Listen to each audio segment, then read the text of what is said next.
Donc, nous allons commencer, si vous le voulez bien. OK, donc ce soir, c'est deux séances extraordinaires. Une première à 19 h pour l'adoption des prévisions budgétaires et du PTI, donc Programme triennal des mobilisations 2014-2016. Et une deuxième qui devrait suivre, qui va suivre tout de suite après, autour de probablement 19h45, 20h, qui, elle, concerne plus spécifiquement le règlement pour les tarifs, les taxes foncières, les compensations et les tarifs pour l'exercice financier 2014. Et nous avons aussi un avis de motion que nous allons adopter par rapport à un document au niveau de la Régie des rentes. Voulez-vous rappeler aux gens que les questions portent seulement sur le sujet du jour? Qu'il faut poser une autre question qui n'est pas sur l'ordre du jour. Parfait, OK. Vous rappelez aussi que les questions ce soir ne doivent porter que sur les sujets à l'ordre du jour. Si vous avez d'autres questions, de toute façon, je vais rester après la rencontre, à la séance, et on pourrait de toute façon les conseiller, vous répondre directement. Mais en ce qui concerne la séance, les questions doivent porter uniquement sur les sujets à l'ordre du jour. La période de questions, pour cette fois-ci, c'est après la présentation des différents dossiers. Donc, je vais vous lire l'ordre du jour pour la séance extraordinaire. Ouverture de la séance, adoption de l'ordre du jour, adoption des prévisions budgétaires de la Ville de Saint-Bruno-de-Montarville pour l'exercice financier 2014, adoption du programme triennal des mobilisations 2014-2015-2016 de la Ville de Saint-Bruno-de-Montarville, période de questions et finalement levée de la séance. Qui propose l'adoption de l'ordre du jour? Martin Guévremont. Et qui appuie? Monsieur Jacques Bédard. Donc, nous sommes au point 3, adoption des prévisions budgétaires de la Ville de Saint-Bruno-de-Montarville. Avant de procéder à l'adoption, nous allons vous en faire une présentation qui, nous l'espérons, ne sera pas trop pénible parce qu'il y a beaucoup de chiffres, vous allez voir.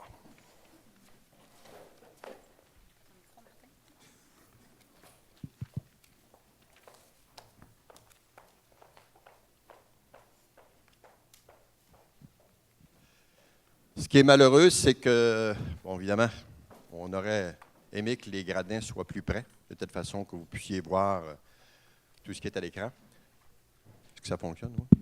Ça fonctionne? OK. Donc, tout simplement, je pense que là où vous êtes situé, normalement, vous devriez voir à peu près tout ce qui est à voir. Si pour une raison ou pour une autre, vous avez de la difficulté, n'hésitez pas, avancez-vous, il n'y a pas de problème, n'ayez pas de gêne. Donc, nous allons commencer par les charges. Alors, bonsoir, mesdames et messieurs. Merci beaucoup de vous être déplacés ce soir pour assister à la présentation des prévisions budgétaires. Alors, ce qu'on vous présente aujourd'hui, sans surprise, c'est un budget équilibré, puisque toute municipalité au Québec a l'obligation de présenter un budget avec lequel les charges et les revenus coïncident. Et comme Martin le disait d'entrée de jeu, on va débuter avec les charges budgétaires. Pour 2014, en fait, vous allez voir à la prochaine diapositive, un budget qui totalise un montant de 60 191 400 $. Et ça, évidemment, ça couvre une portion locale et une portion agglomération. Et vous allez voir, c'est à peu près 50-50 %. Il y a 33 millions qu'on va chercher du côté local.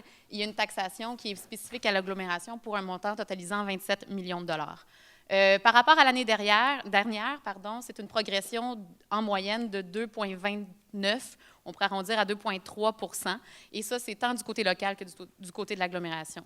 Je vais laisser la parole à Martin pour vous présenter un petit peu plus en détail ces progressions-là. C'est dommage, on a juste un micro. Il faut se le partager.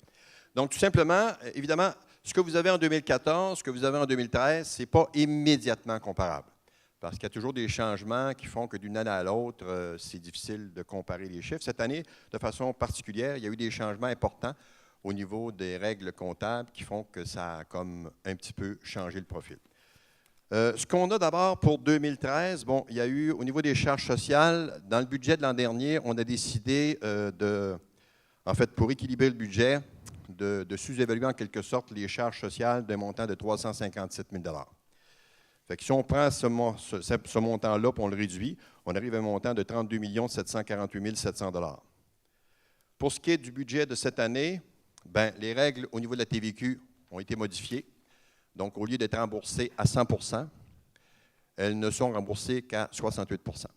Ce qui veut dire que ça a pour effet de réduire artificiellement les dépenses de 503 600 $. Par contre, au niveau des frais de financement, il y a eu aussi une modification des règles comptables qui a pour effet d'augmenter de façon quand même significative de 220 000 $ le montant au niveau des frais de financement. Ça, c'est uniquement au niveau des règles comptables. Un dernier élément qui s'ajoute, qui est comme un élément qui n'est pas un élément surprise parce qu'il était déjà anticipé, sauf que la date butoir, c'est 2014, donc c'est le déficit actuariel qu'il fallait combler, donc un montant, puis M. Robitaille pourra vous expliquer plus en détail si vous avez besoin d'informations additionnelles. Donc, il y avait une date butoir qui était 2014 pour résorber un déficit actuariel par rapport à la période de la fusion entre 2002 et 2005 concernant l'école Blanc, si je ne m'abuse, pour un montant de 260 000 $. Fait que si on prend ces éléments-là, on les additionne et on les soustrait, donc on passe de 32,7 millions de dollars à 33,2 millions de dollars, soit une augmentation de 409 600 $ pour une augmentation de 1,25 % si on veut comparer du comparable. Mais vous avez le 2,29 % qui est la base des chiffres que vous avez dans le budget de cette année par rapport à l'année dernière. Merci. Alors, maintenant, si on passe au niveau des charges locales par activité, vous allez comprendre un petit peu mieux d'où proviennent les dépenses les plus importantes. Au niveau local, ça va se trouver à la prochaine diapositive. Du côté, en fait, là, c'est ça, ce sont les principales activités de la Ville de Saint-Bruno-de-Montarville. Vous avez évidemment l'administration générale, la sécurité publique, le transport réseau routier, l'hygiène du milieu, l'aménagement, l'urbanisme et développement, loisirs, culture, bâtiments, services de la dette et affectation. Alors, ce qu'il faut noter là-dedans, là, ça fait beaucoup de chiffres, mais vous allez voir dans le fond que les montants progressent, encore une fois, là, du montant de 2,29 % comme on l'a illustré précédemment. C'est une augmentation de 743 000 $ au total qu'on va chercher pour le budget local. Où ça se trouve? Bien ça, on va pouvoir le voir. Ah oui. Effectivement, aussi, j'allais oublier, mais du côté du service de la dette, vous allez voir que, dans le fond, le service de la dette global, ce que ça implique, ça, c'est le remboursement de capital ainsi que les montants d'intérêt qu'on va payer. C'est 25 % des charges locales globales. Alors, le 75 % restant, ce sont pour payer chacune des activités de la municipalité. Si on passe à la prochaine diapo, là, vous allez voir plus par objet, donc par nature de dépenses. Et les deux premiers objets, on voit rémunération, charges sociales. C'est des montants qui totalisent environ 15 millions de dollars. C'est les charges principales au niveau de la municipalité. Ça représente 46 % du budget. Il faut comprendre que ces dépenses-là, ce sont des dépenses qui sont non compressibles. Alors, évidemment, on respecte les ententes contractuelles au niveau des conventions collectives, tout ça. Alors, les hausses que vous allez voir là, parce que ce sont les hausses les plus significatives, c'est pour répondre finalement à ce qui a déjà été signé puis convenu. Puis s'ajoute à ça un montant au niveau de, je crois, corrige-moi si je me trompe, Martin, le montant de remboursement pour le déficit actuariel. Est-ce que je me trompe?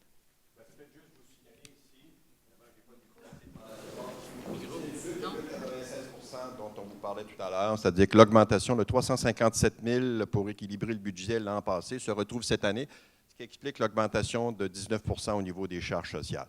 Au niveau de la rémunération comme telle, c'est une augmentation de 4,29 %. Donc, les deux ensemble, ça explique en quelque sorte plus que la totalité de l'augmentation des charges cette année parce que toutes les autres charges, dans l'ensemble, ont diminué globalement. Tout à fait. Donc, c'est vrai, si on regarde les autres catégories de dépenses, que ce soit pour les transports, les services professionnels, la location, les biens non durables, vous voyez que toutes les variations sont négatives. Alors, évidemment, pour réussir à garder un budget qui n'augmente pas trop dans le temps, on s'assure de restreindre les dépenses d'opération. Le 328 500, vous avez 220 000 là-dedans concernant les règles de changement de règles comptables. Sur en plus, c'est 220 millions concernant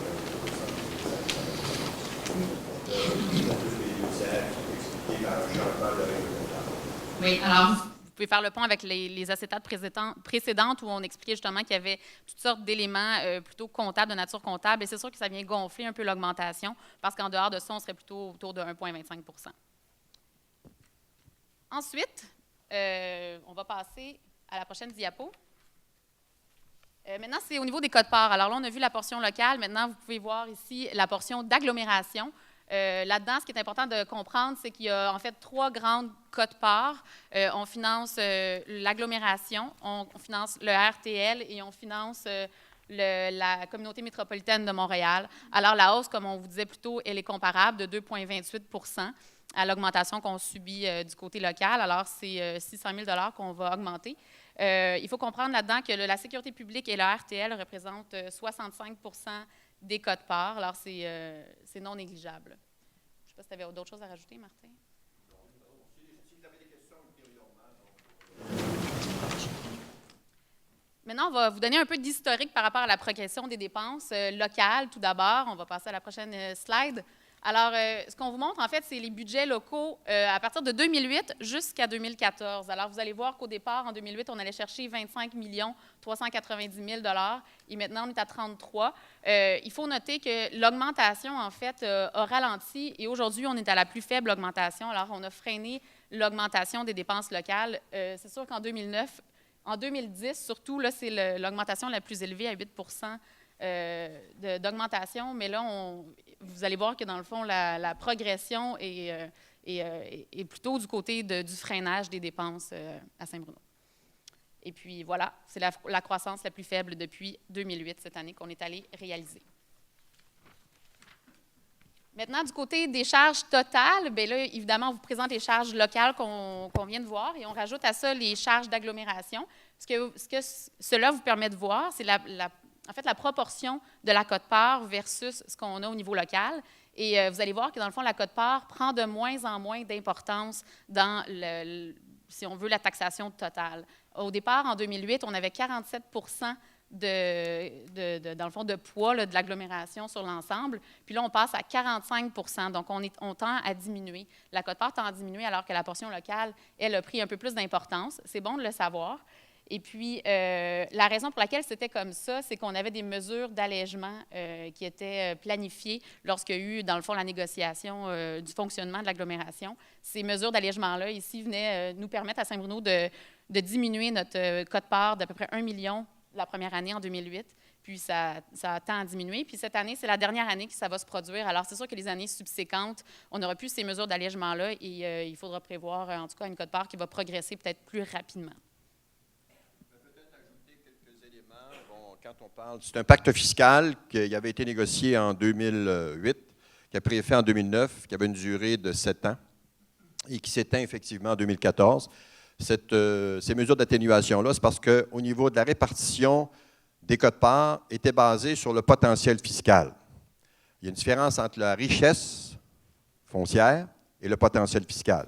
Parce que vous savez qu'une entreprise n'a pas la même valeur en termes de revenus de taxation qu'une résidence. Donc, on a tenu compte de cet effet-là, ce qui fait que ça donnait un potentiel fiscal. Mais comme ce potentiel fiscal-là, quand on l'a introduit, avait pour effet je vous dirais, d'impacter de façon très, très sévère Boucherville, il y a eu des négociations pour mettre en place une série de mesures d'atténuation fiscale. C'est pour ça que vous voyez, puis Saint-Bruno en a profité, là, par je dirais, une espèce de hasard. Et vous voyez que Boucherville a, sur cette période-là, eu une réduction au niveau de ses taxes qu'il aurait eu à payer de 15,4 millions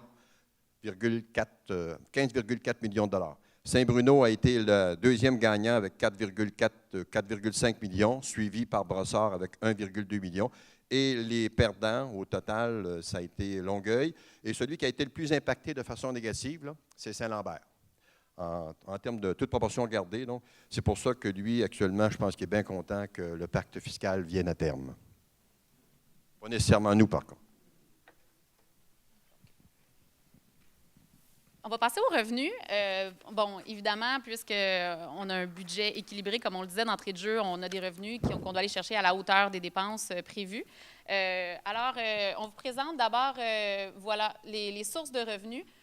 Pour faire ça rapidement, en fait, vous allez voir les 4 premières catégories. Ça, c'est tout ce qui est en lien avec la taxation. Ça représente 89 % de l'ensemble des revenus de la municipalité. Alors, c'est non négligeable. Les autres revenus, on pense à des revenus de sources locales, exemple, taxes de mutation et des transferts gouvernementaux. Alors, ça, c'est des montants qui peuvent, dans le fond, alléger un petit peu la taxation. C'est à la hauteur de 6-7 millions.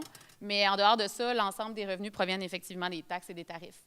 En dehors de ça, vous allez voir aussi les taxes foncières de la communauté métropolitaine, de l'agglomération et du RTL. Alors, et tout ça, tous ces montants-là, finalement, vont se répercuter en termes de taux sur votre compte de taxes.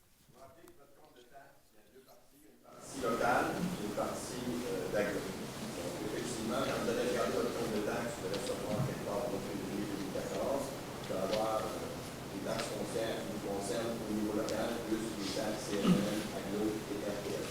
Donc, c'est vraiment bien divisé. Les revenus de source locale, essentiellement, c'est les revenus quand on organise des activités, on est dans des activités, d'autres sources de revenus diverses. Donc, ça explique effectivement le montant qu'on retrouve au niveau des sources locales. Les transferts gouvernementaux, mais cette année, il y a une baisse, puis ça s'explique encore une fois par un changement de règles comptables, puis M. Robitaille pourra en parler, c'est que le fait qu'on ne rembourse pas intégralement la TVQ, bien, ça a pour effet de venir réduire de façon quand même importante. Je pense que c'est quoi, 450 000 l'impact, M. Robitaille? 415 000. 415 000 donc l'impact au niveau du non-remboursement. Mais sur une période de 15 ou 20 ans, tout ça va s'équilibrer, mais cette année, c'est vraiment un impact solide qu'on a absorbé.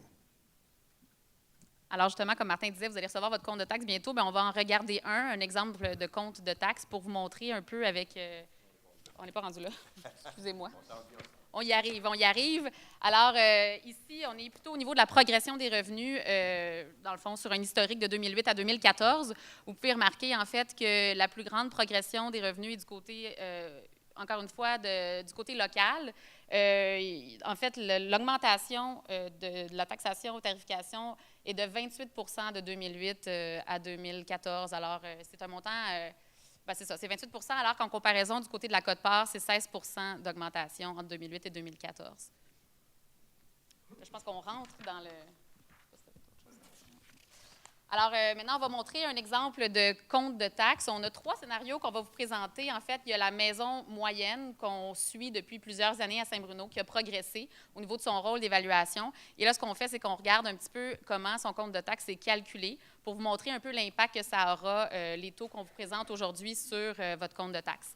Alors, par exemple, ici, une maison résidentielle, qui est le premier exemple, ça pourrait être un logement aussi, 6 logements et plus. Vous avez toujours un taux qu'on va voir apparaître en haut en 2014. Et puis, vous avez aussi la tarification, qui, ça, de toute façon, c'est la même pour tout type de maison résidentielle. Alors, vous allez avoir un taux en 2014 de 0,2742 et puis une série de tarifications qui n'ont pas beaucoup bougé là, dans le temps. Et puis, on ne le voit pas tout de suite, hein, le montant.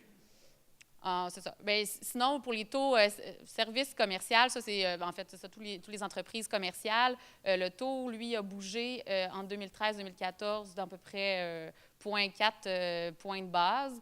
Industriel aussi, il y a une progression. Mais si vous regardez, dans le fond, ce que vous voyez, c'est qu'à gauche, vous avez la portion locale et à droite, la portion agglo. Vous avez les taux là, comparés. Puis, en fait, il y a pas, les variations sont assez similaires. Il y a peut-être juste au niveau industriel où le taux a diminué du côté de l'agglomération, mais qui est compensé par une hausse du côté local. Alors, au net, l'impact, je dirais qu'il est pratiquement nul.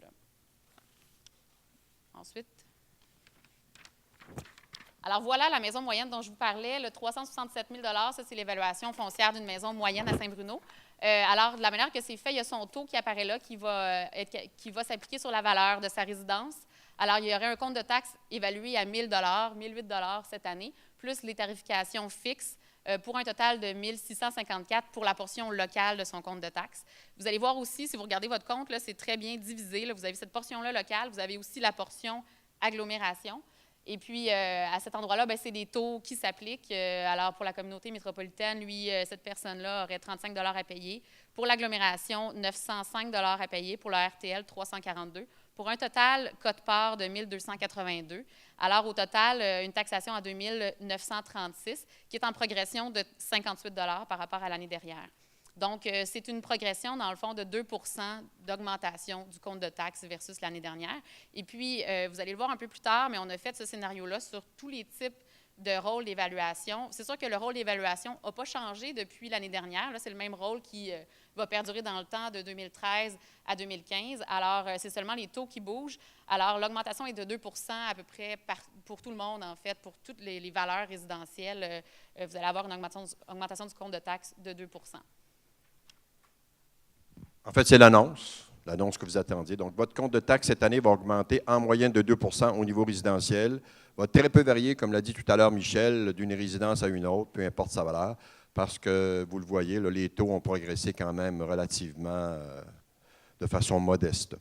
Et c'est l'impact. Donc, pour la maison moyenne, ça veut dire une augmentation de 58 $. Puis, vous avez vu tout à l'heure pourquoi, par rapport à ce qu'on doit couvrir comme dépenses cette année.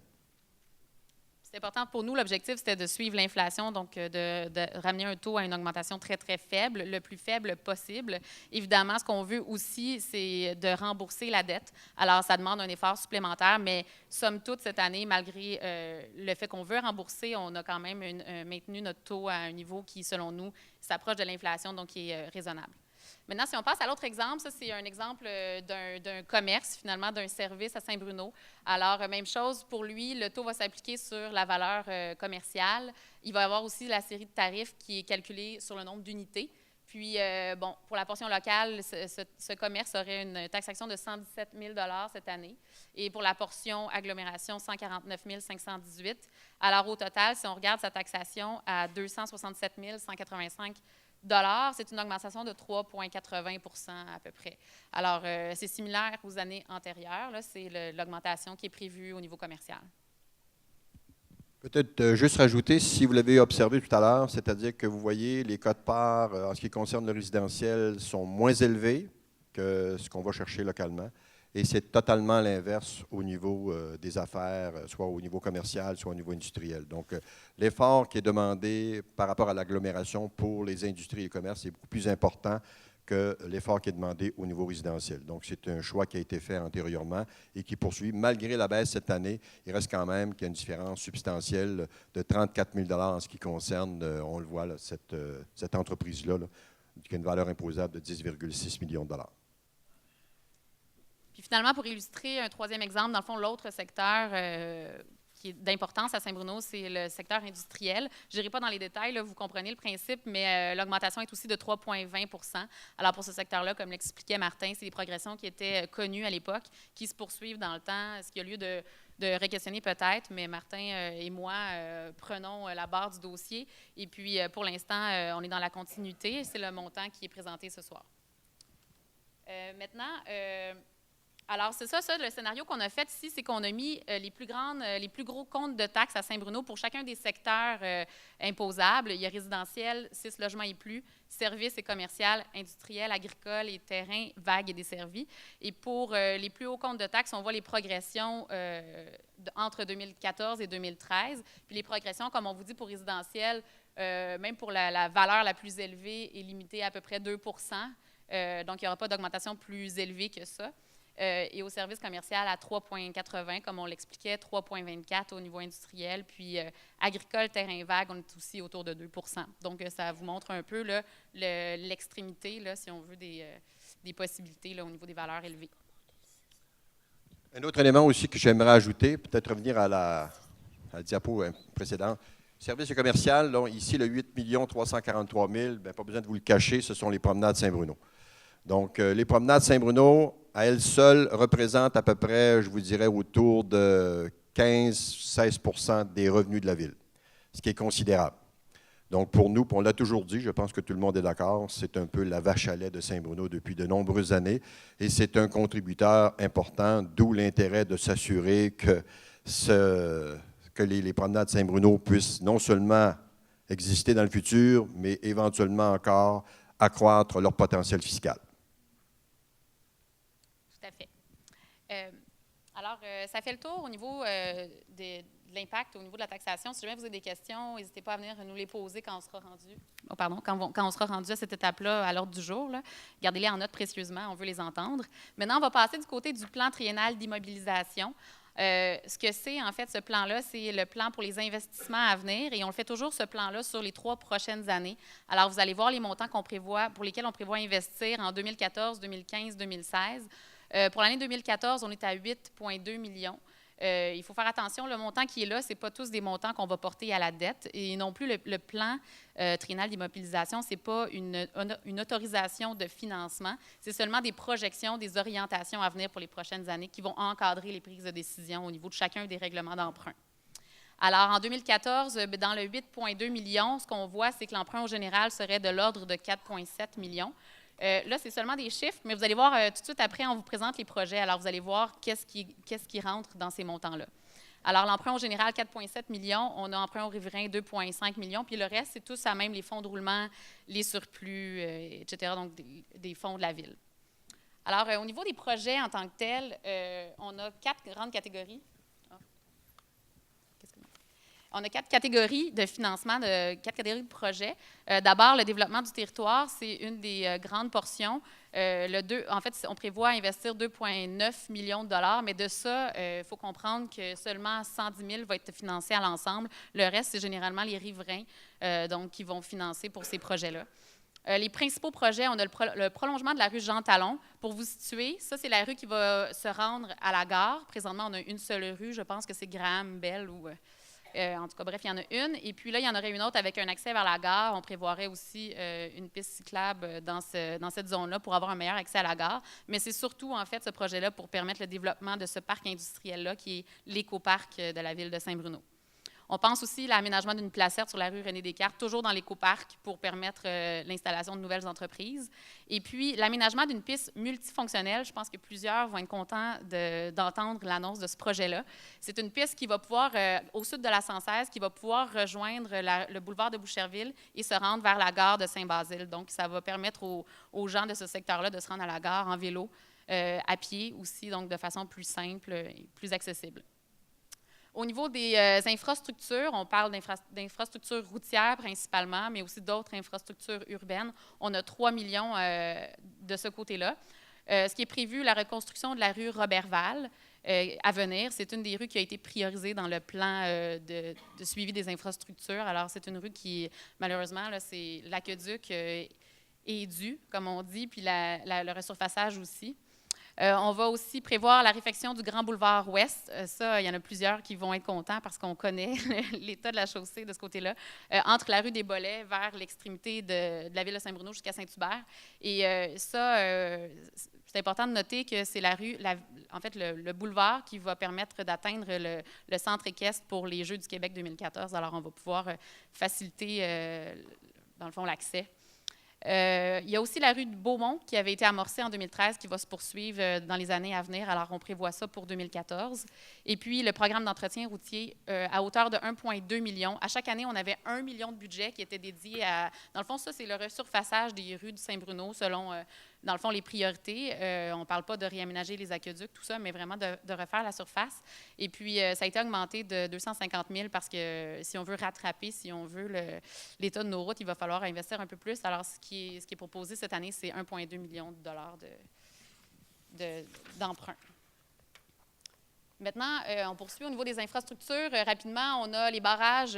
On parle ici du lac du Moulin, là, un barrage pour s'assurer de l'étanchéité en cas de catastrophe. C'est un scénario qu'on doit évaluer. On prend les pluies, si on veut, les plus extrêmes qui peuvent se produire aux 10 000 ans, disons, puis il faut évaluer là, si nos barrages sont suffisamment résistants. Et là, il y a des travaux qui sont prévus à cet effet-là. C'est des exigences du ministère, tout simplement. Alors, on doit y répondre.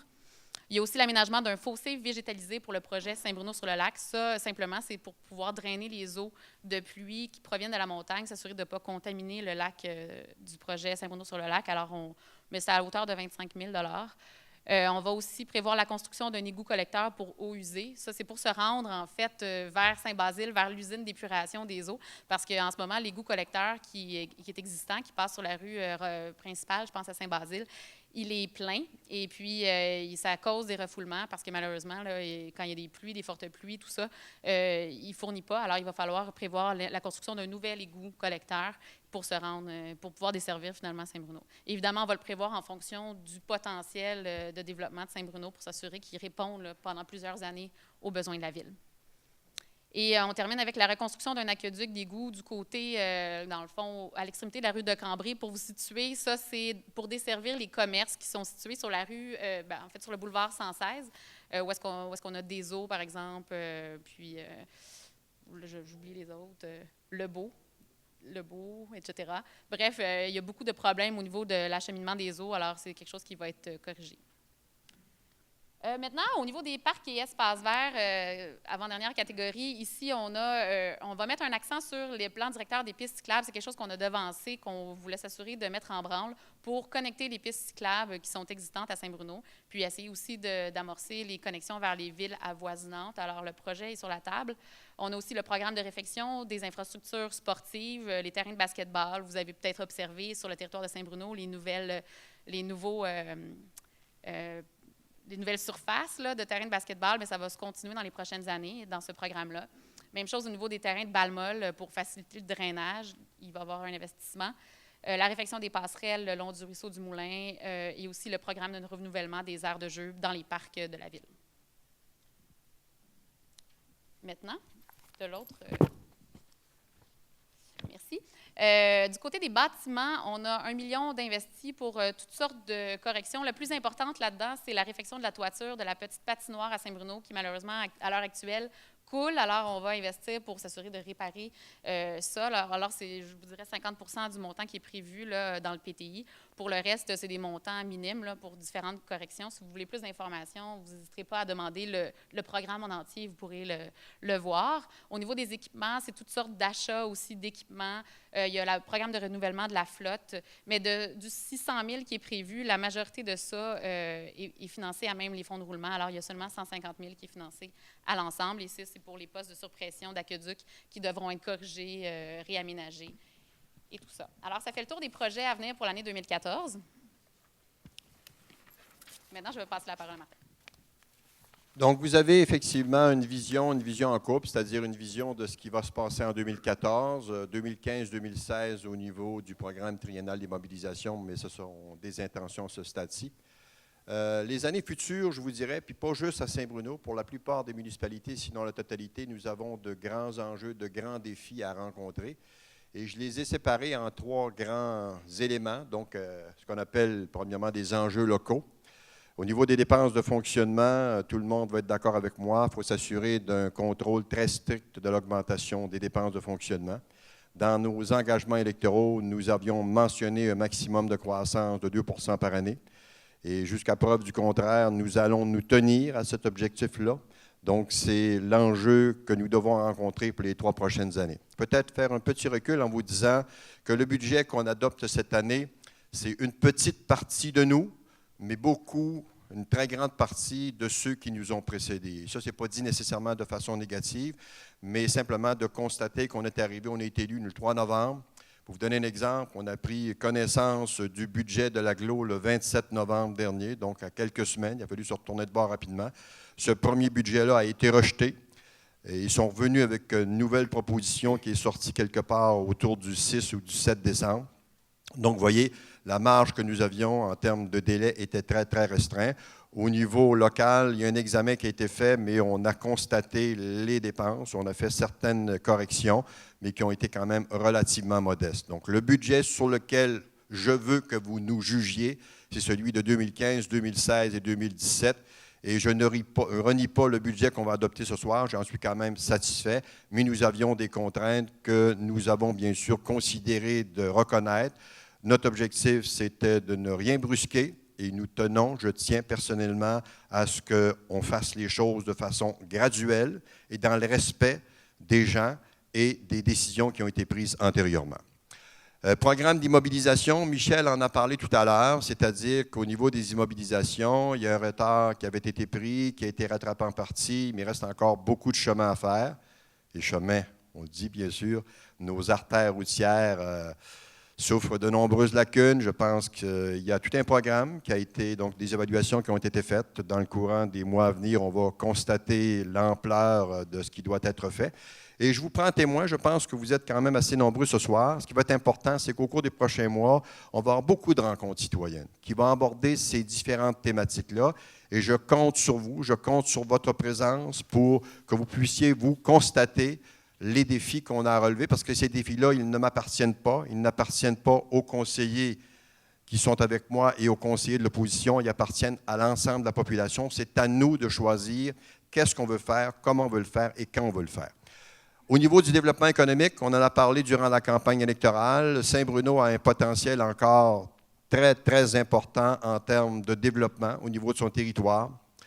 Le potentiel, il est surtout évident en ce qui concerne le parc industriel. Aussi, du côté commercial, il y a quand même passablement de progrès de ce côté-là qui sont à espérer et à venir. Résidentiel, c'est un peu plus difficile parce que vous connaissez le contexte. Le contexte économique actuel fait en sorte que le résidentiel, au cours de la prochaine année, sinon les 2 prochaines années, va probablement fortement au ralenti. Mais au niveau commercial et industriel, on a probablement des choses intéressantes. En tout cas, il y a beaucoup de choses dans les cartons. On va les regarder de façon intensive. Il y a peut-être des choses intéressantes qui pourront être annoncées au cours de l'année qui vient. Le service de la dette, moi, c'est quelque chose qui me tient beaucoup à cœur. Je sais, puis on en a parlé aussi au cours des derniers mois, c'est que la dette nette de Saint-Bruno représentait 170 % des revenus locaux. L'objectif, c'est de réduire ça de façon quand même assez importante au cours des prochaines années. Ça veut dire qu'on va aller de plus en plus vers le paiement comptant. Il va falloir se dégager une marge de manœuvre, à même les revenus que l'on a, de telle façon qu'on n'ajoute pas à la dette existante qui est déjà très élevée parce qu'on est à risque, veut pas. Les taux d'intérêt, actuellement, on emprunte, on réussit à emprunter autour de 3,2 %. Mais c'est exceptionnel. En 2000, les emprunts étaient en moyenne autour de 6 %. Actuellement, ils sont autour de 3,2 %. Mais c'est des circonstances exceptionnelles et ça m'étonnerait en tout cas que ça perdure encore très longtemps. Puis 1 % d'augmentation sur une dette de 60 millions, bien, c'est 600 000 $ d'intérêt annuellement. Fait qu'on ne peut pas non plus tenir ça comme étant un élément qui est secondaire. Au contraire, c'est un élément très important. En ce qui concerne l'agglomération, on en a parlé tout à l'heure.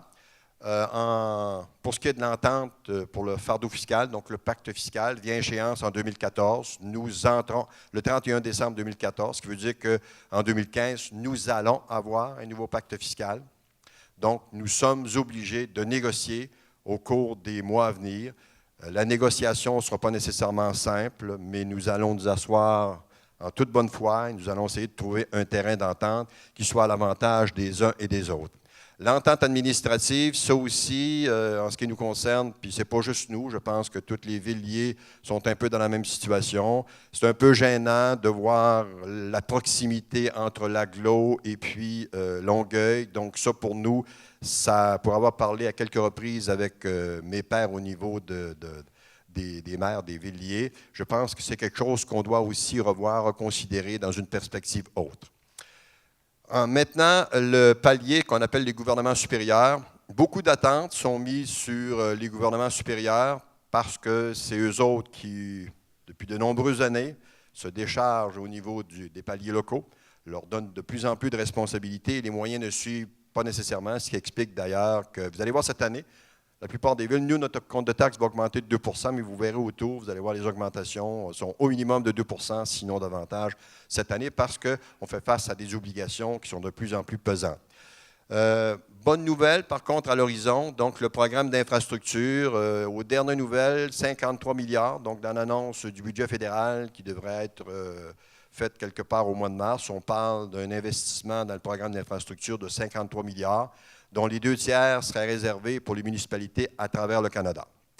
Ces dépenses d'infrastructure-là, donc ces programmes-là, nous permettent, en tout cas, c'était le cas auparavant, on présume que ça va probablement être la même chose dans les années à venir, nous permettaient de couvrir 30 à 40 % des coûts au niveau de nos dépenses d'infrastructure. Donc, c'est toujours bienvenu, évidemment.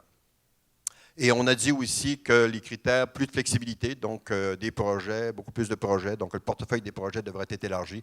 Donc des projets qui n'étaient pas admissibles antérieurement pourraient l'être. Maintenant, il faudra voir comment tout ça va s'articuler. Et c'est ce qui explique que cette année, on a mis un frein dans les dépenses à l'ensemble, parce que donc, quand on a fait des projets, on a décidé de repousser d'une année certains projets, justement pour pouvoir profiter de cet apport-là, parce que pour le moment, en 2014, je ne pense pas que dans les projets qu'on va faire, qu'il y a d'investissements intéressants qui pourraient venir des gouvernements supérieurs, mais en 2015, ça va être probablement le cas.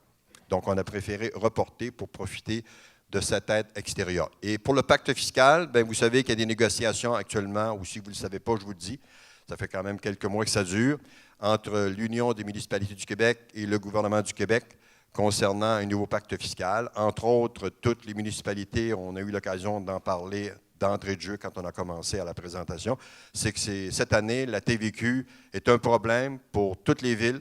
Nous, on a choisi à Saint-Bruno de payer comptant la facture, qui s'élève au-dessus de 400 000 bien, dans d'autres cas, dans d'autres villes, comme l'agglomération de Longueuil, ont décidé, les autres c'était 2,9 millions, l'impact, donc ont décidé d'emprunter pour payer sur plusieurs années cette charge-là. La demande de l'UMQ, c'est de demander justement au gouvernement du Québec de revenir sur sa décision et de rembourser la TVQ à 100 % plutôt que sur le mode actuel. Fait que je ne sais pas comment les négociations vont aboutir, mais c'est sûr que ça ajoute de la pression aux villes en termes de liquidité. Donc, la liquidité, ce que le gouvernement du Québec, en faisant ce transfert-là, c'est donner de la liquidité, mais en contrepartie, à diminuer celle des municipalités. Puis le pacte fiscal va toucher aussi différents autres aspects. Il est évident que des représentations vont être faites par l'ensemble des municipalités du Québec pour obtenir un certain apport financier pour leur permettre justement de rencontrer toutes leurs obligations qui ne cessent de croître au fur et à mesure que les années avancent. Donc, c'est un peu ce qu'on voulait vous dresser comme portrait ce soir. Là, on va procéder à l'adoption du budget 2014.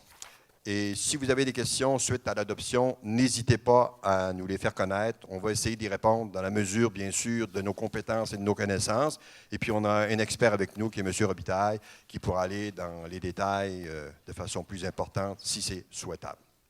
Merci à tous.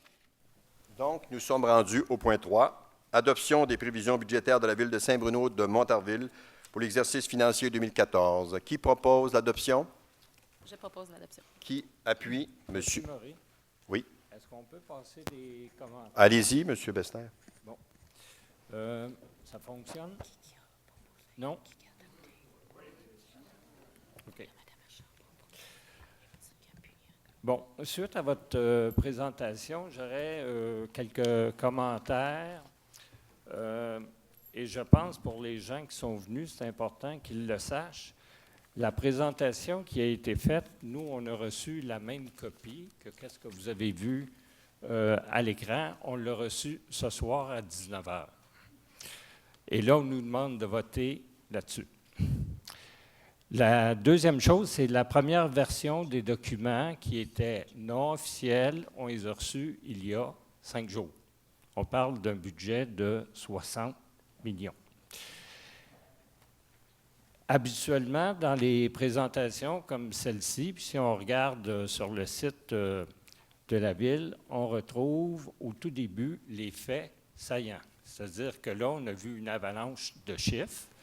Ils sont compréhensibles qu'on puisse les présenter, mais au tout début, il est sain de faire ce qu'on appelle un résumé pour que les gens voient les éléments dominants. Ça, c'est absent. C'était cependant présent il y a 5 jours. Et sur les faits saillants qui étaient exprimés il y a 5 jours sur le brouillon, et je les ai utilisés pour les comparer à il y a 1 an, en décembre 2012. Un des éléments importants, je pense, vous l'avez mentionné verbalement, mais je pense que ce serait bon que ça soit écrit, parce que ça va aller sur le site de la Ville, comme document de référence, document d'information pour les citoyens. On en a une partie ici, mais la majorité des citoyens qui voudront consulter le feront sur le site de la Ville. Donc, je pense que les modifications des normes comptables ont un impact majeur et il faudrait les indiquer et les décrire. L'autre élément, c'est les 3 options qui étaient possibles concernant les modifications au niveau de la TVQ. Encore là, il faudrait donner de l'information par écrit et de pouvoir permettre à celui qui va le lire au point de vue électronique qu'il puisse les consulter. Un autre élément qui a peut-être passé un petit peu inaperçu, c'est que la hausse des charges cette année, 45 % est attribuable au niveau de l'agglomération et non pas au niveau du local. Un autre élément dans les faits saillants, je pense qu'il faudrait préciser, c'est l'impact du déficit actuariel qui est obligatoire, qui est imposé par le gouvernement du Québec. Ce déficit-là a une incidence directe sur les résultats d'opération de 2013, qu'on va connaître au printemps de façon officielle, ainsi que sur le budget 2014. J'aimerais également passer une remarque au niveau des taxes. Au niveau des taxes, j'ai regardé les budgets 2012, 2013, 2014. En 2012, la maison type, qu'on appelle aussi la maison moyenne, à 367 000, on l'a vu sur écran. Alors, le compte de taxes pour cette maison type-là était de 2 888 $. L'an dernier, au niveau de la taxation, l'ancienne administration a baissé les taxes de 9 $ en moyenne pour ce type de maison-là. Cette année, la hausse est de 58 $. On l'a vu à l'écran. Si on prend les 2 dernières années, une baisse de 9 $, une augmentation de 58 cette année, ça veut dire que depuis 2 ans, la différence, c'est moins 9 plus 58, vous arrivez à 49 $ d'augmentation sur une période de 2 ans. Une augmentation de 49 $ sur le compte de taxes de la maison type ou maison moyenne à Saint-Bruno, ça veut dire une augmentation de 24 $ par année. 24 $ sur le compte de 2 888 $ en 2012, ça représente moins que 1 % d'augmentation par année pour les 2 dernières années. Pour être plus précis, c'est 8 dixièmes de 1 %. Et, M. Murray, je vous dirais, j'apprécie beaucoup que vous ayez reconnu que le budget de cette année est le reflet de l'administration passée, compte tenu que la nouvelle équipe, le nouveau conseil qui est rentré en poste au mois de novembre, déjà l'année 2013 était sérieusement avancée. Une autre remarque qui est importante et qu'il faut connaître lorsqu'on regarde les états financiers d'une ville, c'est qu'en bout d'année, lorsqu'on fait les états financiers annuels, c'est de regarder si oui ou non on a un surplus. C'est-à-dire que si on a été exactement précis entre les revenus et les dépenses qui ont été planifiées, qui s'appelle le budget, on va arriver à 0. Mais si on a eu des revenus plus élevés ou des dépenses inférieures que prévues, on se retrouve avec ce qu'on appelle un surplus, et dans une compagnie privée, on appelle ça un profit. Le surplus est utilisé lorsqu'il est réalisé. Le surplus sert à baisser la dette de la ville ou à réaliser certains projets d'immobilisation.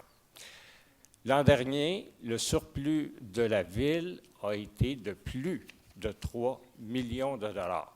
Ça veut dire que si l'exercice avait été très, très précis pour l'année 2012, on aurait eu une baisse de taxes encore plus substantielle que celle qu'on a connue pour l'année 2013. Les derniers estimés que nous avons au cours de l'automne, c'est que cette année 2013, on devrait générer un surplus de l'ordre de 1 à 1,5 million. Donc, pour nous, ça nous apparaît une situation qui est saine et je pense qu'on doit continuer dans ce sens-ci. J'aurais 2 autres remarques et je vais faire la pause. Vous avez parlé, M. Murray, des taux d'intérêt et de votre inquiétude par rapport à une hausse. J'aimerais vous référer à une conférence qui a été donnée la semaine dernière, il y a 5 jours, c'était jeudi passé. Le gouverneur de la Banque du Canada a prédit que les taux d'intérêt, et c'est le gouverneur de la Banque du Canada, ça donne que c'est lui qui fixe les taux d'intérêt. Alors lui, il a dit, pas de variation de taux prévue pour toute l'année 2014 et toute l'année 2015, donc les 2 prochaines années. Et comme disent les gens d'affaires, M. Bédard, ce ne sera pas long. Alors, comme disent les gens d'affaires, lorsque les taux d'intérêt sont bas, c'est l'occasion de pouvoir emprunter et réaliser des projets d'immobilisation. Dernier point, au niveau de la dette, après vérification, après consultation de gens spécialisés, la dette de Saint-Bruno est dans un très bon état. Alors, c'était les commentaires que je voulais apporter. Je vous dirais que mon intention, je vais laisser mes collègues décider, mon intention était de voter, d'appuyer pour le budget en fonction des informations que j'avais. Sauf que recevoir des documents à 19 heures et me demander de voter dessus 30 minutes plus tard, quand on parle de 60 millions, vous comprendrez qu'on peut avoir un léger inconfort. Alors, merci. Vous me permettrez de répondre, M. Bessner. En fait, ce qui a été présenté là, c'est simplement une présentation. L'information, vous l'avez comme tout le monde depuis lundi dernier. Il n'y a pas un iota qui a été changé d'information. Vous aviez vu une copie, autant par activité que par objet. Le détail beaucoup plus complet que ce qui a été présenté ce soir et le totaux balançait exactement aux montants qui ont été présentés. Ce soir, c'est uniquement un document de présentation. Et pour ce qui est de ce document-là, je viens d'en parler tout à l'heure. Nous étions coincés dans le temps. Il a été terminé cet après-midi à 15 heures. C'était difficile pour moi de vous l'envoyer avant. Peut-être qu'effectivement, il y a des éléments qui manquent, j'en conviens. Il aurait pu être mieux présenté, mieux étoffé. Mais malheureusement, nous sommes dans une situation où le temps a joué contre nous. L'an prochain, je vous laisse le bénéfice. Si jamais il y a quelque chose de semblable qui se passe, je vais effectivement accepter le blanc. Mais cette année, malheureusement, je me permets de ne pas l'accepter compte tenu des délais. En ce qui a trait maintenant à tout ce que vous avez pu dire, j'aimerais que le monsieur en question le ramène une des acétates précédentes. Là. Je vais aller vous présenter quelque chose qui est intéressant.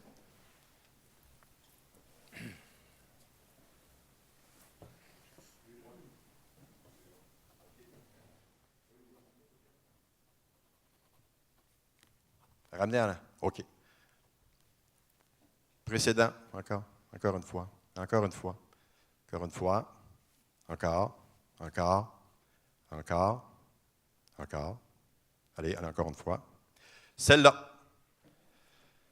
Et ce n'est pas pour rien qu'on l'a présentée. C'est que Saint-Bruno, au niveau local, a profité d'une situation extrêmement favorable au cours des 5 dernières années. Les mesures d'allègement fiscaux ont permis à Saint-Bruno, en quelque sorte, de dissimuler ses propres augmentations locales derrière des augmentations très peu élevées, sinon des baisses au niveau des quotes-parts. Et ce qui explique que, prenons pas le 28 en 2008 et 2014, prenons le 39 d'augmentation en 2009 et 2014 des taxes et tarifications locales. Sur une base de 5 ans, ça veut dire des augmentations de plus de 6 par année, près de 7 sinon plus. Alors qu'au niveau des quotes-parts, l'augmentation n'a été que de 8 Et c'est ce qui fait qu'il a permis à Saint-Bruno d'avoir une certaine marge de manœuvre, qu'à bon escient probablement, qui ont jugé que c'était pertinent, et qui a fait que l'an dernier, nous avons eu une baisse de façon générale pour la maison moyenne d'environ 7 $. Mais encore une fois, je vous ramène aux 357 000 $ pour justement équilibrer le budget. On a reporté des charges sociales pour un montant de 357 000 $ à cette année plutôt que l'an dernier.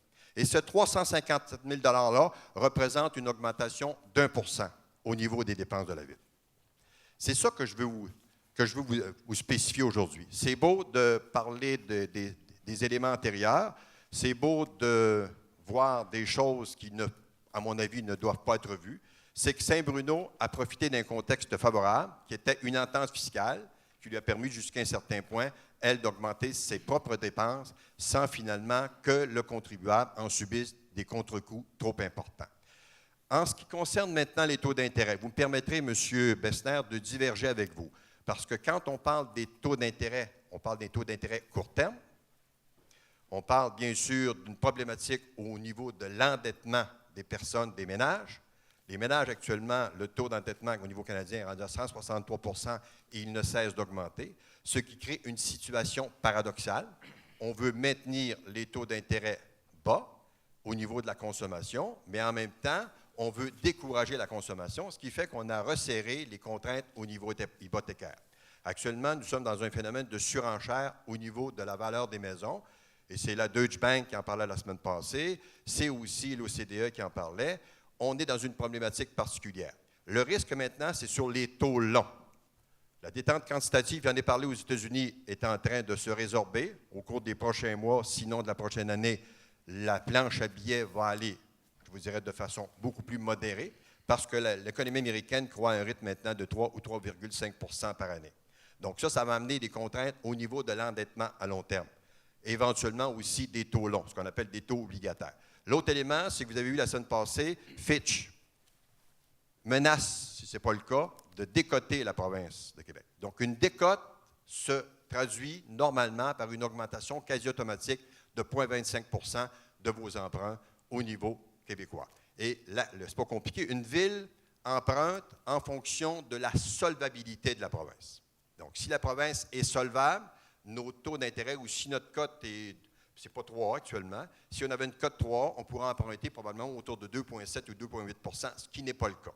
On emprunte à 3,21 % ou 3,25 % parce qu'effectivement, il y a une surprime du fait que la dette du Québec est quand même très importante et qu'elle n'ira pas nécessairement en diminuant, ce qui fait qu'actuellement, le gouvernement du Québec est sous pression. Fait que tout ça mis l'un dans l'autre, moi, je préfère jouer de prudence. Tant mieux si M. Bessner a raison, mais je préfère, en ce qui me concerne, jouer de prudence et jouer doublement de prudence que l'investissement qu'on pourrait faire cette année, il va être uniquement sur nos épaules, alors que les investissements dans les immobilisations au cours des prochaines années, si le programme d'infrastructure se met en place tel que prévu, vont nous permettre de payer 30 à 40 % des coûts de ces infrastructures-là sans que nous, on ait à débourser. Fait que c'était ma vision et c'était la présentation du budget qu'on a fait ce soir. Je m'excuse pour M. Bessner, mais l'information, il l'a bel et bien reçue lundi dernier. Le PTI, il a été aussi discuté lundi dernier. Toutes ces informations-là étaient disponibles il y a une semaine, en même temps que tout le monde. Je tiens à le spécifier. Merci. Bon.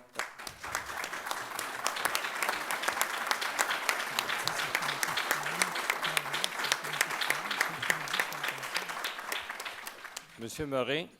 Monsieur Bessner, je m'excuse, mais nous allons passer à une autre question s'il y en a.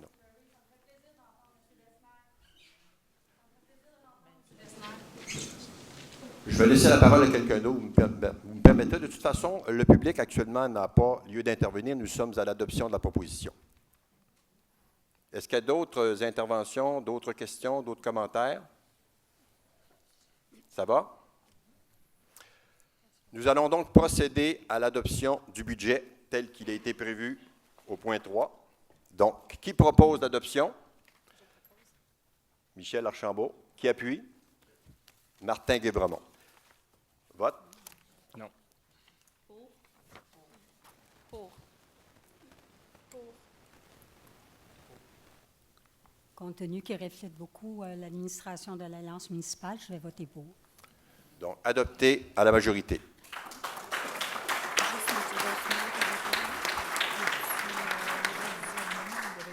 Le point 4, nous en sommes à l'adoption du programme triennal d'immobilisation 2014, 2015, 2016 de la ville de Saint-Bruno de Montarville. Avant de passer à l'adoption, commentaires? Oui. Alors, nous, on s'est réunis en fin de semaine. Et quand je parle de nous, évidemment, je parle des conseillers du même parti, de l'Alliance municipale, alors M. Audard et Mme Hudon. Alors, nous, on s'est réunis, puis on a regardé le PTI en tant que tel qui était proposé. Il y avait beaucoup d'éléments, mais lorsqu'on a fait la campagne électorale, il y a quelques semaines, quelques mois, on avait des éléments dans lesquels on croyait qu'il était important d'implanter à Saint-Bruno. Et on a donc décidé d'en faire une proposition ce soir pour l'ajouter au PTI. Ce ne sera pas des montants qui sont substantiels. On a 3 projets fort simples, mais remplis d'avenir pour le bénéfice de Saint-Bruno, de ses citoyens et citoyennes. Alors, je vais vous en distribuer à chacun copie. Et ces 3 projets-là totalisent 75 000 seulement sur 8 millions pour 2014. Et chaque projet a un estimé de 25 000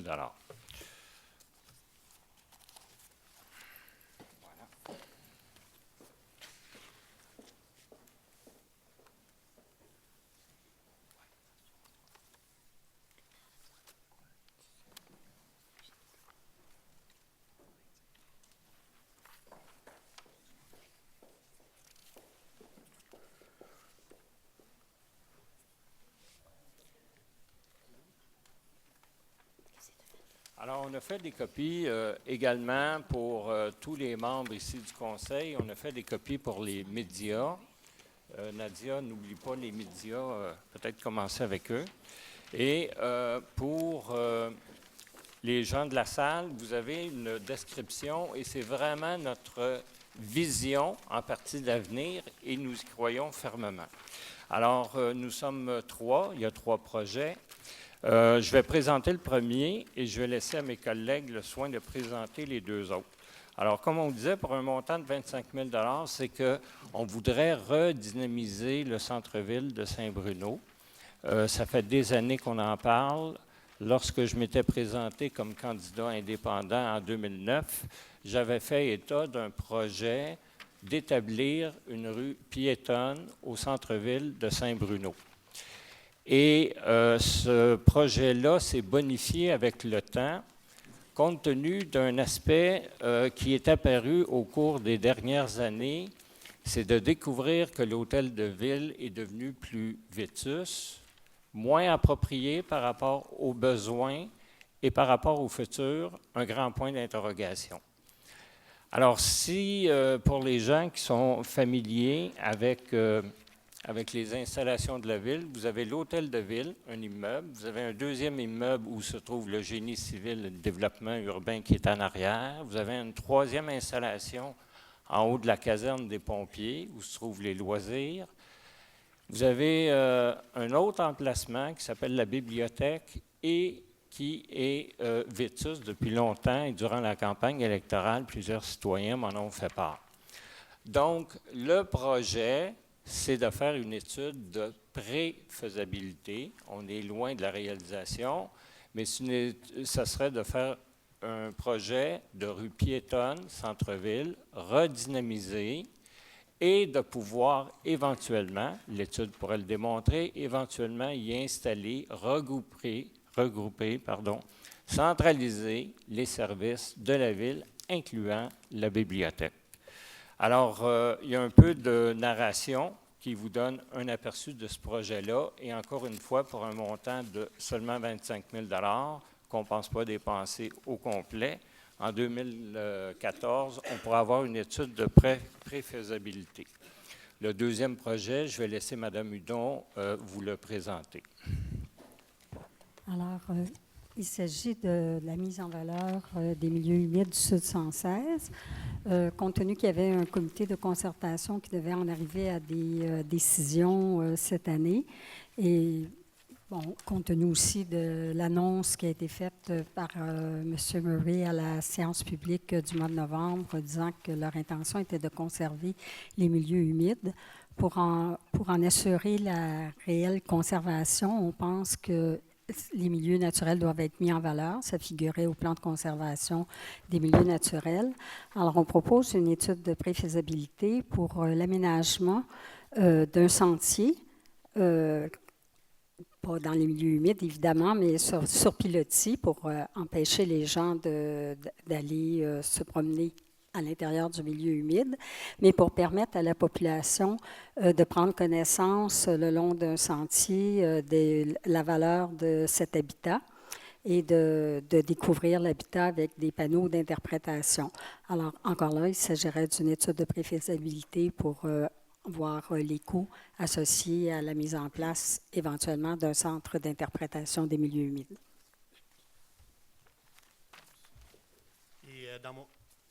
Et dans mon cas, moi, c'est au niveau d'un aréna. Mme Archambault a bien expliqué qu'au niveau des infrastructures sportives, tant au terrain de basketball que les deux terrains synthétiques, ce serait une étude préfaisabilité sur une nouvelle aréna. Dans les journaux locaux, on mentionne qu'il manque heures de glace. Il y a des jeunes qui s'en vont jusqu'à Contrecœur, Chambly pour pratiquer leur sport favori. Donc, ce serait de regarder la faisabilité peut-être avec des partenaires locaux que nous avons rencontrés peut-être durant les élections, temps d'élection, pour savoir s'il y a une opportunité, une ouverture pour pouvoir offrir plus de temps de glace à nos jeunes pour les garder en forme, puis regarder si, avec d'autres, on pourrait améliorer les offres de services à nos jeunes et nos moins jeunes dans le futur. Fait que c'est dans ce veine-là que notre proposition de préfaisabilité, ce serait pour une eau de glace pour la ville de Saint-Bruno. Oui, Michel? J'aimerais vous poser une question par rapport au projet que vous déposez ce soir. D'abord, est-ce que vous avez évalué le montant global des coûts d'un projet comme ça? Est-ce que vous avez une estimée des coûts total?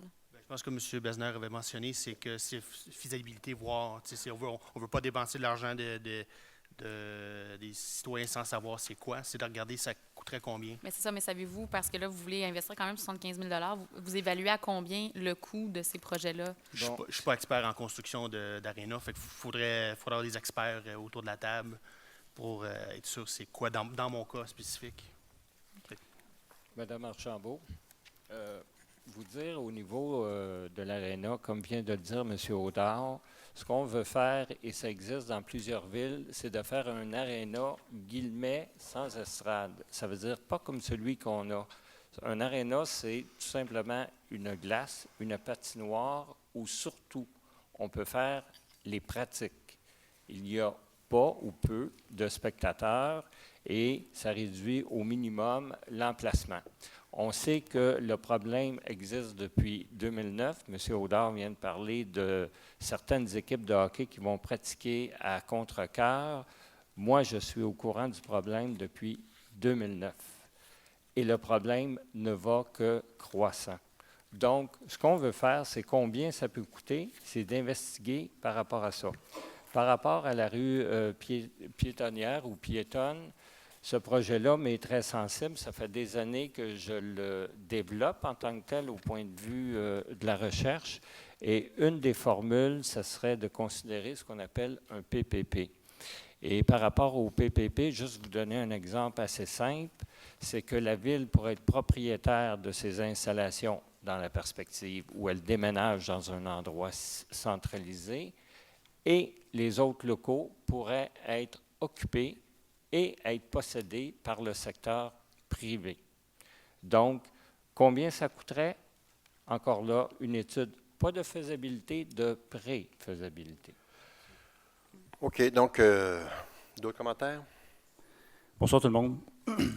Premièrement, je suis emballé du fait que les idées de nos collègues ressemblent de plus en plus aux idées qui étaient proposées par le Parti montarvillois.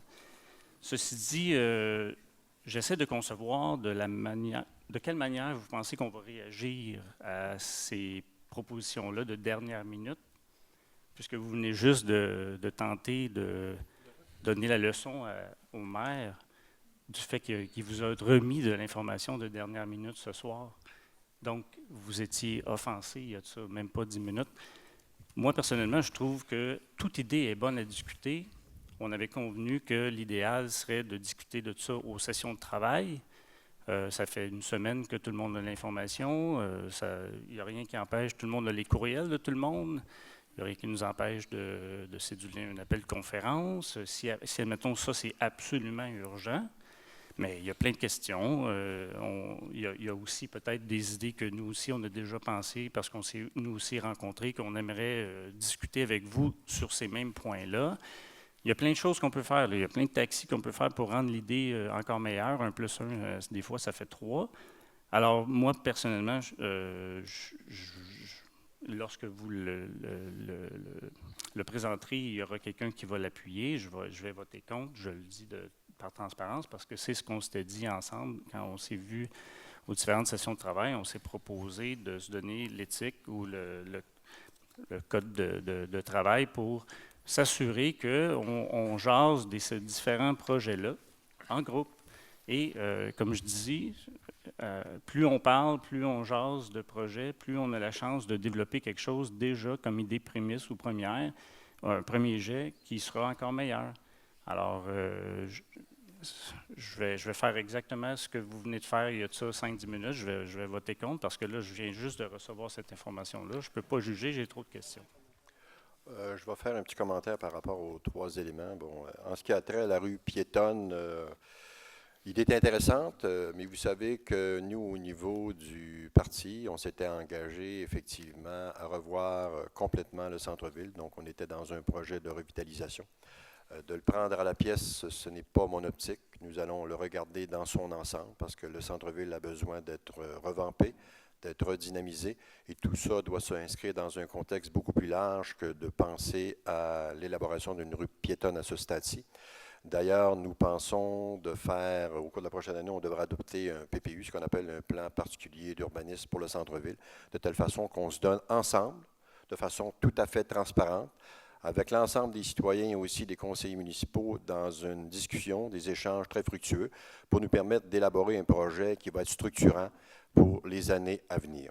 En ce qui a trait au deuxième projet, bien évidemment, pour le sentier dans les milieux humides, vous n'êtes pas sans savoir que nous avons mis un petit peu sur la glace les discussions entourant la table de concertation concernant le Sud 116. Nous sommes en train d'évaluer les tenants et aboutissants de ce dossier-là, vers quoi nous allions, si c'était pour nous souhaitable de maintenir le cap ou de le réorienter d'une façon ou d'une autre, de vouloir à ce stade-ci déjà penser à implanter un sentier de randonnée pédestre.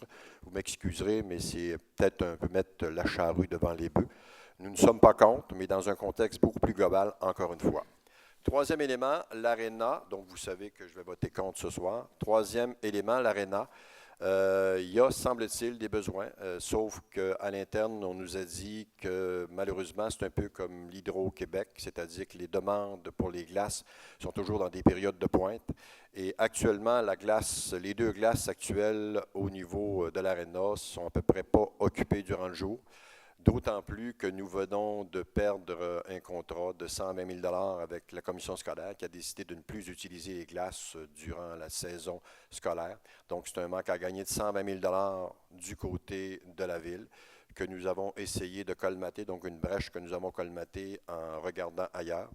Et donc, le projet de deuxième aréna, peut-être, mais pas pour le moment. Je pense qu'on doit, encore une fois, regarder l'ensemble des éléments et voir de quoi on peut faire, ce qu'on peut faire pour le futur dans un contexte où la discussion ne se fait pas là, à brûle pour point à une réunion, à une séance du conseil municipal, où on nous garoche 3 projets en espérant que nous allons les adopter. Je pense que c'est, en quelque sorte, c'est une forme, je vous dirais, à la limite de mépris par rapport aux édiles municipaux, aux conseillers municipaux, et ce avec quoi je suis très mal à l'aise. Donc, je demande à mes collègues de l'opposition d'amener ces projets-là aux séances de travail. Nous allons les ajouter à tout ce que nous voulons faire au cours de la prochaine année. Nous allons en discuter en toute transparence avec l'ensemble des citoyens et les citoyens auront l'occasion eux-mêmes d'enrichir, de bonifier ce qu'on va amener comme projet au cours de 2014.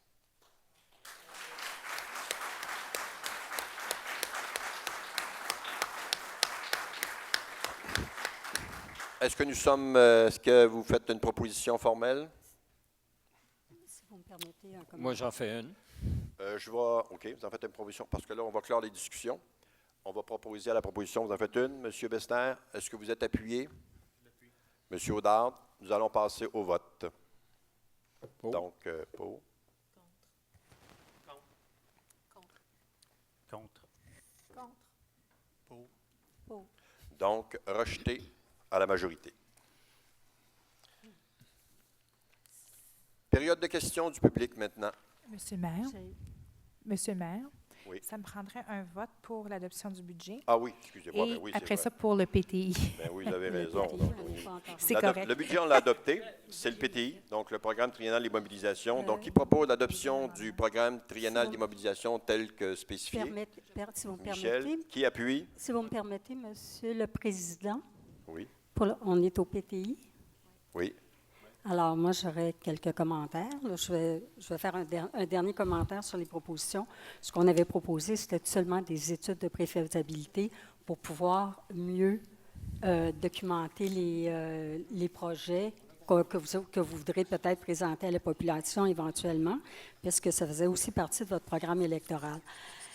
J'aurais quand même des remarques à faire sur la présentation qui a été faite tout à l'heure sur les immobilisations. Qui évidemment figure au PTI.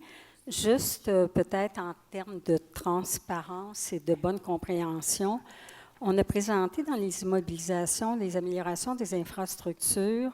On a mis entre autres la reconstruction de la rue Beaumont-Est. Je pense que puis la reconstruction de la rue Roberval, entre autres. Pour être précis, il faudrait souligner ici qu'au PTI, ce qui figure en 2014, ce sont des études ou des plans et devis et non pas les reconstructions telles quelles, parce que la reconstruction de la rue Roberval et de la rue Beaumont-Est figure au PTI en 2015 et non pas en 2014. Alors, il ne faudrait quand même pas que les gens pensent que ça va être fait cette année. La même chose à la page suivante, qui était pour la construction d'un égout collecteur pour les eaux usées et la reconstruction de l'aqueduc et de l'égout à l'extrémité de la rue de Cambrai. Dans les deux cas, il s'agissait de projets qui vont être réalisés dans les faits en 2015, de même que la conversion du système de réfrigération de l'aréna Michael Bilodeau. Essentiellement, les dépenses qui sont faites en 2014, ce sont des études ou des plans et devis, mais en aucun cas les investissements que vous avez annoncés, parce que en réalité, ces investissements-là représentent des sommes beaucoup plus importantes que ce qui figure au PTI de 2014. Alors, pour être en toute transparence devant la population, je pense que c'est important de rectifier les faits. Il y a cinq annonces là-dedans qui n'auront pas lieu en 2014. Merci des précisions, Mme Hudon. En fait, on l'a montré tout à l'heure, 8 millions d'investissements en 2014, 15 millions en 2015. Donc, effectivement, dans ces 15 millions-là, beaucoup de ces investissements-là au niveau de la réfection. Les rues Roberval, on est comme la rue de Beaumont, sont des plans et devis qu'on va faire en 2014, parce qu'il est nécessaire de les faire avant de procéder aux investissements comme tels. Et pour ajouter ce que j'ai dit tout à l'heure, bien sûr, nous espérons profiter du programme d'infrastructure qui devrait être mis en place dans le courant de 2014 pour faire financer ou payer une partie de ces travaux-là par les instances supérieures. Donc, merci des précisions. Est-ce que nous sommes prêts à passer au vote au niveau du PTI? D'autres commentaires?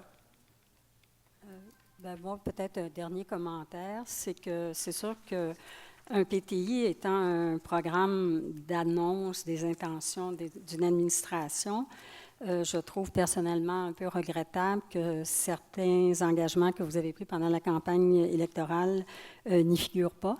Et en ce sens-là, je trouve que peut-être on a aussi... on n'a peut-être pas présenté un plan triennal d'immobilisation qui représentait la réalité de ce que vous avez promis pendant la campagne. Alors, nous aurons vous allez comprendre que je vais sûrement voter contre. Bien, merci, Mme Hudon. Nous aurons l'occasion, comme je l'ai dit tout à l'heure, nous autres, 2014, c'est une année de transition. Je l'ai dit, je le répète, au risque de me répéter, c'est que nous prenons fait et cause de la situation actuelle. Nous regardons l'état des finances municipales. Nous allons jouer de prudence, mais soyez assurés que nos engagements électoraux, nous ne les perdrons pas de vue, bien au contraire. Il va rester quand même les années 15, 16 et 17 pour les réaliser, et nous entendons bien sûr les réaliser en tenant compte des contraintes financières auxquelles la Ville devra être confrontée au cours des prochaines années. Est-ce qu'on est prêt à passer au vote maintenant? OK. Pas d'autres commentaires? Donc, qui propose? Je propose. Mme Archambault. Qui appuie? Monsieur Bédard. Est-ce qu'il y a des... On va passer au vote parce qu'il semble y avoir dissension. Non. Pour. Pour. Contre. Contre.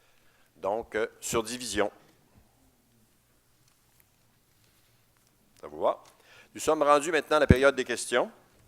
Est-ce qu'il y a des questions des gens de la salle? Est-ce que vous avez des précisions, des commentaires à émettre à ce stade-ci? Non, ça tient. Ça c'est pour pas répondre. Vas-y, M. Dufault. Oui, ça va? Oui. Oui. Commentaire. Agréablement surpris que Mme Hudon ait employé 4 fois le mot transparence. Je ne l'avais pas entendu durant les 4-5 dernières années. Parlant de transparence, on m'avait invité au comité finances à titre d'observateur et on a souligné la tourloupette que l'ancienne administration avait faite concernant le report de certaines dépenses de 350 000 à peu près. Ça représente donc 1 %.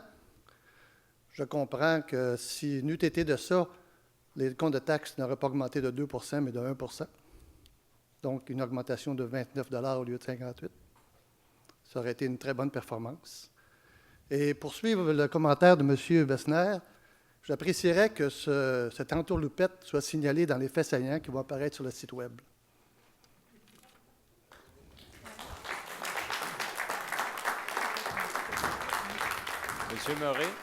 Monsieur Murray? Oui. compte tenu que M. Dufault m'a interpellé. M. Dufault, vous vous souvenez de décembre 2012, il y a un an, je me souviens, vous aviez été posé une question après la présentation du budget. Et votre question, si vous permettez, je vais essayer de la représenter de façon la plus exacte possible. Vous aviez demandé au responsable des finances, M. Harpin, vous lui avez dit comment ça se fait qu'en 2013, dans votre budget, vous prévoyez une augmentation de salaire de 30 000 $ par employé municipal. Et tout le monde a sursauté dans la salle, une augmentation de salaire de 30 000 $ pour tous les employés. Et tout à coup, on s'est aperçu que vous aviez tout simplement fait une erreur de calcul. Bon. Monsieur Bester, je vous interromps parce que là, vous faites un procès d'intention. Si vous avez, non, parce que là, on parle du budget 2013. Ne revenez pas sur le budget 2012. Nous n'étions pas là. Nous parlons du budget 2014. Là, vous êtes en train d'amener des éléments, puis je ne suis pas au courant qu'il y a beaucoup de monde qui a entendu ce que vous avez entendu. Donc, pour moi, c'est hors d'ordre. C'est tout simplement hors d'ordre, M. Bessner. Et si vous avez d'autres commentaires, vous les faites, mais pas sur ces éléments-là. Je m'en excuse, là, mais je ne permettrai pas que deuxième commentaire. Allez-y. Alors, le deuxième commentaire, quand M. Dufault, vous parlez que peut-être l'augmentation de taxes serait plus bas si l'an passé, il n'y avait pas eu un jeu au point de vue du budget, je veux juste vous rappeler une chose, et elle est essentielle à comprendre. Un budget, c'est juste un plan financier qui anticipe les revenus et les dépenses de la prochaine année. Il n'y a rien de réalisé, là. C'est qu'est-ce qu'au 1er janvier, dans 2 semaines, qu'est-ce qu'on va commencer à dépenser au niveau de la ville et qu'est-ce qu'on va recevoir au point de vue de l'ensemble des revenus. Alors, l'exercice le plus important, c'est qu'est-ce qui est réalisé. Le reste, c'est une prévision pour essayer de balancer les choses. Alors, à ce niveau-là, s'il y a eu une augmentation de taxes un peu plus élevée que prévu, OK, par rapport aux résultats que sera connu les résultats de 2013 et qu'on connaîtra vers avril-mai prochain, ce qui va arriver, ça va être un surplus. Ça veut dire que les gens qui auront donné votre 29 $ vont simplement se retrouver en surplus et va servir à 2 choses, dépenses d'immobilisation et ou remboursement de la dette. Donc, ce n'est pas de l'argent perdu. Ah, donc, ce n'est pas de l'argent perdu. Donc, on vous a surtaxé, mais ce n'est pas de l'argent perdu. Alors, ce que je peux vous dire, moi, comme j'ai été invité à titre d'observateur au dernier comité de finances, nous avons appris au comité de finances, nous avons été informés de cette entourloupette. J'ai demandé aux gens qui faisaient partie du comité de finances, est-ce que vous étiez au courant? Comité consultatif formé par l'ancienne administration. Tous les membres, sauf je ne me trompe pas, là, ont dit qu'ils n'étaient pas au courant, que ça s'était décidé ultérieurement par l'administration. Peut-être que Mme Hudon était au courant, puisqu'elle se targue de faire de la transparence. Mais le comité finances, qui était le comité consultatif, n'était pas au courant. Et si vous pensez que de surtaxer, de toute façon, rien ne se perd, rien ne se crée, ça reste dans la ville, j'en suis conscient. Mais n'eût été de cette entourloupette, cette année, on n'aurait pas eu à faire face à 350 000 $ de plus de dépenses dans le budget. Voilà. Je vous rappelle, non, c'est faux. OK, on va arrêter. C'est parfait. Parfait. D'autres questions, s'il vous plaît? Puis, s'il vous plaît, là, si vous avez des questions, si vous avez à intervenir en tant que conseiller, je pense qu'on va se limiter à ce que les gens amènent comme question, là, et non pas commenter des antériorités ou des éléments qui J'ai manqué la question de M. Dufault, mais juste une petite mise au point. Vous dites, M. Bessner, qu'une étude a été complétée à démontrer... Vous adressez à moi, en passant. OK, M. le maire, excusez-moi. C'est parce que là, ici, dans une étude qui a déjà été complétée a démontré que les coûts d'un projet de rénovation seraient peu appropriés. Il y avait eu une étude qui a été faite là-dessus sur ce que vous proposez, comme implanter une rue piétonne. Relocalisation des services municipaux. Vous dites, les installations actuelles de la ville répondent difficilement aux besoins. Une étude a déjà été complétée et que les coûts d'un projet de rénovation seraient peu appropriés. Oui, à cet effet-là, M. Lamar. Pardon? Oui. Allez, M. Bester. OK. C'est juste pour une mise au point. C'est parce qu'il y a déjà une étude qui a été faite puis c'est peut-être Mme Hudon qui aurait la réponse du coût que ça a coûté, parce qu'il y avait eu un mandat qui avait été donné à une firme de Saint-Hubert par l'administration précédente au coût de 340 quelques mille dollars. Est-ce que vous avez les chiffres exacts là-dessus? Dans le PTI de 2000, je ne me souviens pas exactement. Il y a des études qui ont été faites pour faire une étude sur la faisabilité de regrouper tous les services municipaux.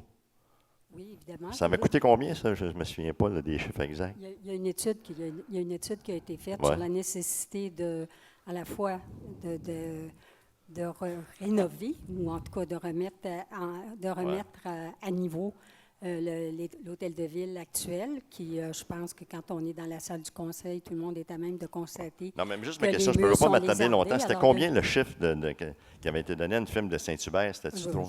Je me souviens pas. C'était 340 000. Je me souviens pas par cœur, mais ça figurait au PTI. Alors, contrairement à ce qu'on a dit tout à l'heure. Mais il semble que c'est beaucoup d'argent qui avait été dépensé pour une étude, puis là, en faire un autre, je pense que c'est un petit peu. De toute façon, ça a été réglé tantôt. C'est juste pour avoir le chiffre exact, parce qu'on n'avait jamais eu, les citoyens n'ont jamais eu de réponse exacte à ce qui avait été fait comme conclusion à cette étude-là. C'était un chiffre assez astronomique, de toute façon.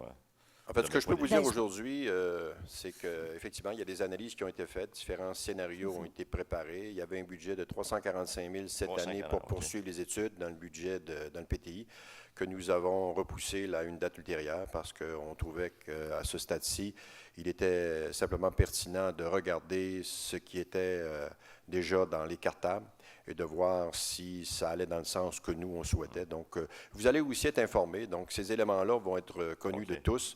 Encore une fois, nous autres, on veut s'assurer que les citoyens aient droit au chapitre, que vous puissiez connaître tout ce qui a été éventuellement produit par rapport à ces différents. Puis, il ne faut pas se le cacher, c'est sûr que les équipements municipaux, actuellement, sont dans un état quand même vétuste, mais c'est quelque chose qui ne se fait pas à la légère. Je pense qu'il y a des analyses qui doivent être faites. Donc, mais effectivement, il y a des montants qui ont été engagés antérieurement. Il y en a d'autres qui devaient être engagés cette année. On a décidé de surseoir là, en attendant d'avoir les résultats des premières études. OK. Donc, l'argent n'a pas tout été dépensé encore, j'imagine, le 340 quelques mille. Je ne peux pas vous le dire. Je n'ai pas l'information pour le moment, mais on pourra vous donner l'information. D'essayer d'aller chercher les chiffres et de donner un petit peu d'informations. On va regarder ce qui a été dépensé avant de penser en dépenser d'autres. Bien, moi, je pense que vous avez tout à fait raison. C'est-à-dire, on va d'abord regarder l'existant, savoir ce qui a été fait comme scénario et voir si ces scénarios-là sont en lien avec ce qu'on pense qui est souhaitable de faire ou s'il y a des études additionnelles qui doivent être menées. Parce que quand on parle d'un tiers de million de dollars pour une étude, là, ici, c'est 25 000, ça, c'est des peanuts, mais un tiers de millions, où ce qui est allé, j'aimerais bien savoir ça. Les citoyens aimeraient savoir. Vous allez le savoir. Ne vous inquiétez pas. Autre question? Soyez bref. Hein? Oui. Alors, Serge Martin. Alors, en fait, je m'adresse à l'ensemble des conseillers municipaux. En vous élisant, une nouvelle équipe, mais en élisant aussi un ensemble du conseil, les citoyens s'attendent à une nouvelle vision. Donc, à une nouvelle vision au niveau du travail qu'il y a à faire au niveau de la ville. Pour avoir participé à l'élaboration du programme du Parti montervillois, j'ai pu mesurer l'ampleur des besoins, des attentes des citoyens. C'est sûr qu'on a beaucoup d'attentes, les citoyens ont beaucoup d'attentes, une nouvelle administration, mais il y a des choses à mettre en place. Et on est tous conscients, je pense, que le 3 novembre, c'est assez récent. Les besoins sont grands. On a rencontré des gens des milieux sportifs. Oui, il y a des besoins en aréna. Oui, mais il y a beaucoup d'autres besoins en beaucoup d'autres équipements. Ah, bien, pourtant, l'autre micro, celui-là. Oh, je m'excuse. Donc, il y a des besoins. Oh, oui, c'est vrai. Donc, il y a des besoins au niveau des équipements sportifs. Il y a des besoins au niveau des équipements culturels. Il y a des problèmes de circulation au centre-ville, mais un peu partout au niveau de la ville. On s'attend donc de nos élus municipaux, pas qu'ils se fassent du clientélisme, résoudre un petit problème là, un petit problème là, un autre petit problème là, mais on s'attend à ce qu'il y ait une vision d'ensemble pour qu'on puisse mettre les priorités aux bonnes places. Alors, ce soir, la première rencontre du conseil municipal, j'ai fait appel à l'ensemble des conseillers et notamment les conseillers de l'opposition pour qu'ils travaillent dans ce sens-là. Ce n'est pas ce que je constate dans ce qui a été présenté. Alors, je réitère ma demande à ce qu'il y ait vraiment un travail de collaboration de la part des conseillers, de l'ensemble des conseillers, pour dégager une vision d'ensemble, pour répondre aux besoins de la population de Saint-Bruno.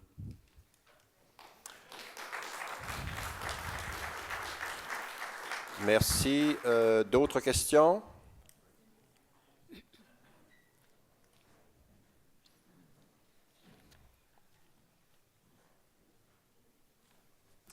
Bonsoir. Le monsieur qui vient de me précéder a devancé un peu ma pensée. Ce qui ressort de la soirée de ce soir, c'est que... Non, je vais y aller autrement. Je demande à tous les conseillers, qui qu'ils soient, quel qu'ils soient, quand on a un projet, de le présenter avant la réunion du comité... la session de travail. Ou la séance du conseil municipal. OK. De le présenter là et de ne plus arriver à la dernière minute comme un cheveu sur la soupe, avec des nouveaux projets, avec des longues discussions qui finissent plus. En soir, j'ai ressenti que la fusion des deux partis se fait à contre-poil pour certaines personnes. Alors, je demande qu'il y ait un peu plus de maturité de la part de tout le monde, et particulièrement de certains. Merci. Merci.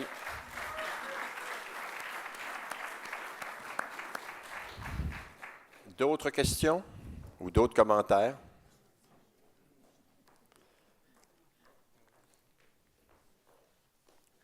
Bonsoir. France Beauregard, résidente de Saint-Bruno depuis 30 ans. Alors, quand j'avais présenté le plan directeur des pistes cyclables, j'aurais une question. Est-ce que je comprends que vous allez relier là, avec les autres villes? J'en suis très contente. Cependant, est-ce que dans votre plan, il y a d'autres choses que juste les lignes à terre? Là? Parce que si on relie Saint-Bruno à la Sainte-Julie, sur le chemin, c'est assez dangereux quand on a des jeunes familles. Alors, je voulais savoir, est-ce qu'il y a quelque chose d'autre de prévu que juste la petite ligne jaune à terre? Vous avez tout à fait raison, c'est-à-dire qu'effectivement, au niveau du plan directeur cycliste, je pense qu'il y a des efforts à faire, il y a des corrections à apporter. Je suis tout à fait d'accord avec vous. Au niveau du rang des 25, entre autres, on nous a signalé à maintes reprises que c'était un circuit très dangereux, très peu fréquentable par des familles avec de jeunes enfants. Nous allons essayer au cours, en fait, nous allons non seulement essayer, mais nous allons trouver des correctifs là, à faire au cours de l'année 2014. Et puis, pour ce qui est du plan cyclable, je suis d'accord avec vous, il faut dépasser le stade des petites couches de peinture sur les artères. Il faut aller beaucoup plus loin que ça, il faut être beaucoup plus audacieux, notamment quand on va refaire les nouvelles rues, les nouvelles artères. Je pense qu'il faut déjà prévoir des liens cyclables là, qui soient sécuritaires pour tous, et pas juste des liens cyclables, mais aussi pour les gens qui font...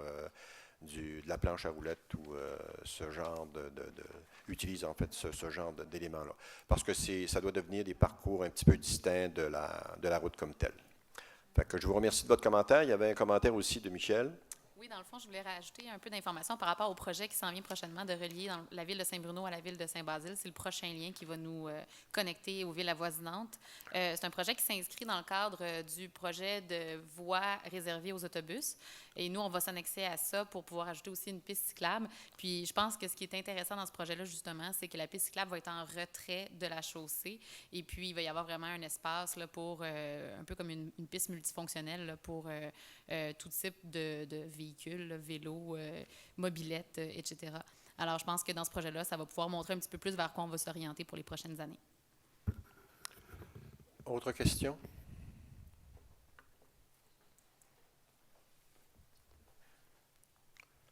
Bonsoir. Yvon Léveillé. J'ai une question sur le budget.